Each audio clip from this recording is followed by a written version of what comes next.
साधनामय जीवन। श्री पंडित द्वारका प्रसाद शर्मा करेरा। मनुष्य और पशु पक्षी सभी जीवन यापन करते हैं। इच्छा और परिस्थिति से प्रेरित होकर विविध प्रकार के शुभ अशुभ कर्म करते हैं और उनके भले बुरे परिणाम भोगते हैं। किसी प्रोत्साहन एवं आशा से एक काम करते हैं, उस काम में विघ्न, अड़चन, बाधा उत्पन्न होने या सफलता में देर होते देखकर उसे छोड़ देते हैं और फिर कोई और नया कार्य आरंभ करते हैं। इस प्रकार बीसियों कार्य आरंभ किए जाते हैं और अधूरे छोड़ दिए जाते हैं। बीसियों कार्यक्रम बनाए और रद्द किए जाते हैं।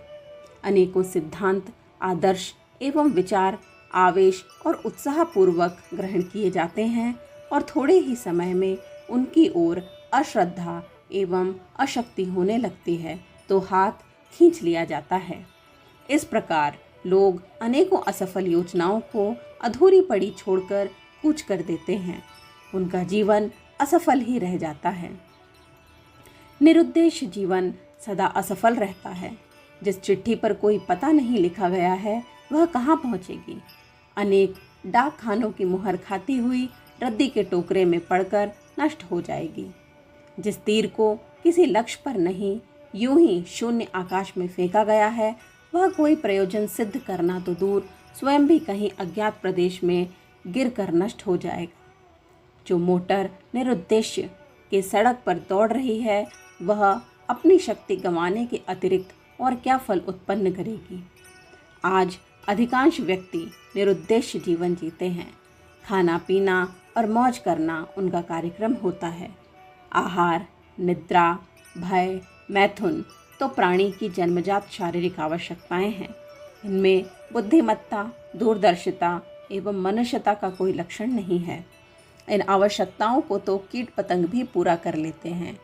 परमात्मा ने मानव प्राणी को सृष्टि का मुकुटमणि इसलिए बनाया है, उसे बुद्धि तत्व इसलिए दिया है कि वह अपनी विशेषता प्रकट करे, विशेष कार्य संपादन करे। मानव जीवन जैसे अलभ्य अवसर का कोई लक्ष्य होना चाहिए। इसे किसी ऐसी सफलता के लिए उत्सर्ग किया जाना चाहिए जिसका महत्व जीवन जैसे अमूल्य पदार्थ की तुलना में कम न हो। इसलिए हमारा प्रथम कर्तव्य यह है कि निरुद्देश्य दिन पूरे न करते रहकर जीवन का कोई निश्चित लक्ष्य निर्धारित करें और जो लक्ष्य निर्धारित हो जाए उसे पूरा करने के लिए दृढ़ता एवं तत्परतापूर्वक जुट जावें। निश्चित लक्ष्य की ओर दृढ़तापूर्वक जो प्रवृत्ति होती है उसे ही साधना कहते हैं। साधारणतया लोग छोटी छोटी कामनाएं करते हैं। उनकी इच्छा, अभिलाषा और महत्वाकांक्षा छोटे दर्जे की इंद्रिय सुख या धन वैभव के संकुचित क्षेत्र की होती है। मकान बनाना, मोटर खरीदना, अमुक परीक्षा पास करना आदि कामनाएं जीवन लक्ष्य नहीं कही जा सकती, क्योंकि वे जब पूरी हो जाती हैं तो फिर नई योजना बनानी पड़ती है। मकान खरीदना लक्ष्य है तो जब मकान खरीद लिया जाएगा तब या तो निष्क्रिय बैठना पड़ेगा या कोई दूसरा लक्ष्य चुनना पड़ेगा। ऐसे छोटे छोटे आयोजन लक्ष्य नहीं होते। लक्ष्य वही है जिसके लिए कम से कम वर्तमान जीवन लगाना तो आवश्यक ही हो। ऋषियों ने 3 लक्ष्यों को वेधन करना, 3 शत्रुओं से संग्राम करना जीवन का आदर्श बताया है। अज्ञान, अशक्ति और अभाव, यह 3 ही कारण ऐसे हैं जो नाना प्रकार के दुखों को उत्पन्न करते हैं। इन असुरों से लड़ते रहना ही जीवन का लक्ष्य है।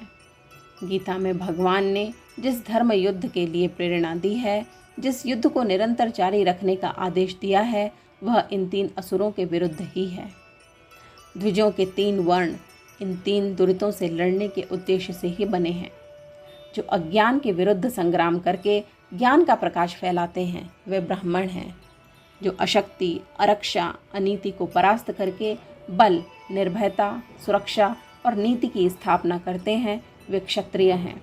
और जिनका कार्यक्रम जनता के अभावों को दूर करके उसे आवश्यक वस्तुएं उपलब्ध कराना है वे वैश्य हैं।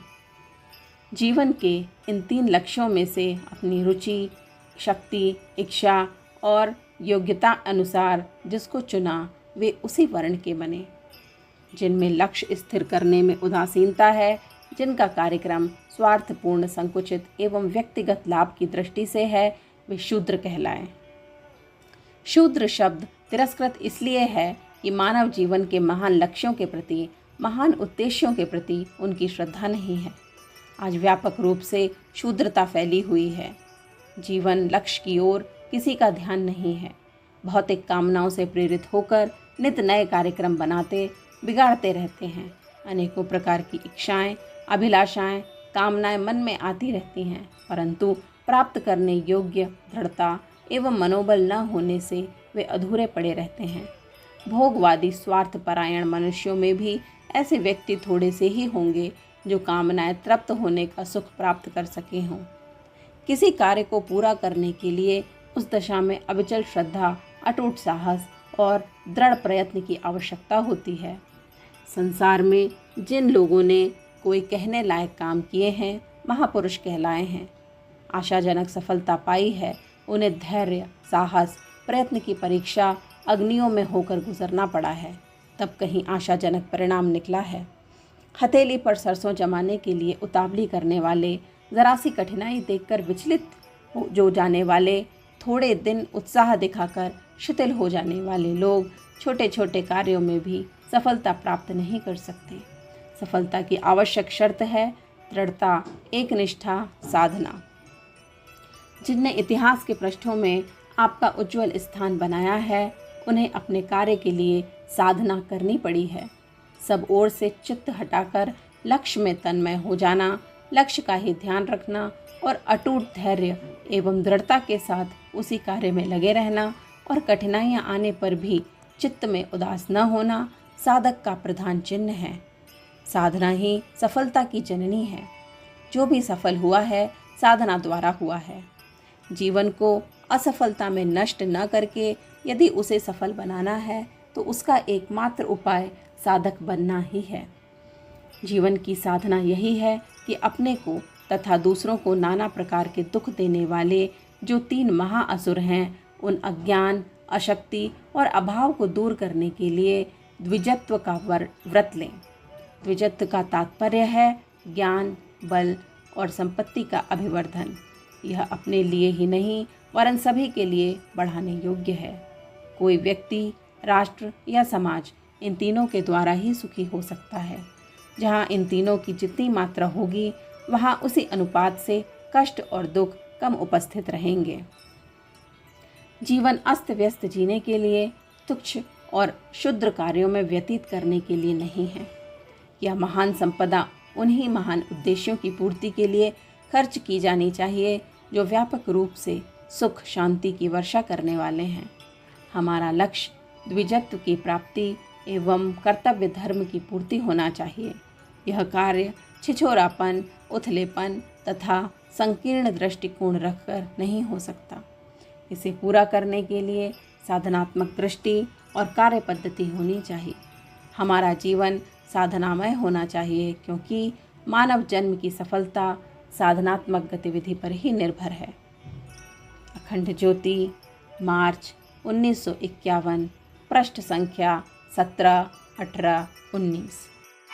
हमारे YouTube चैनल विचार क्रांति दूत अखंड ज्योति पत्रिका को सब्सक्राइब करें एवं अगली वीडियोस प्राप्त करने के लिए बेल आइकन दबाएं। धन्यवाद।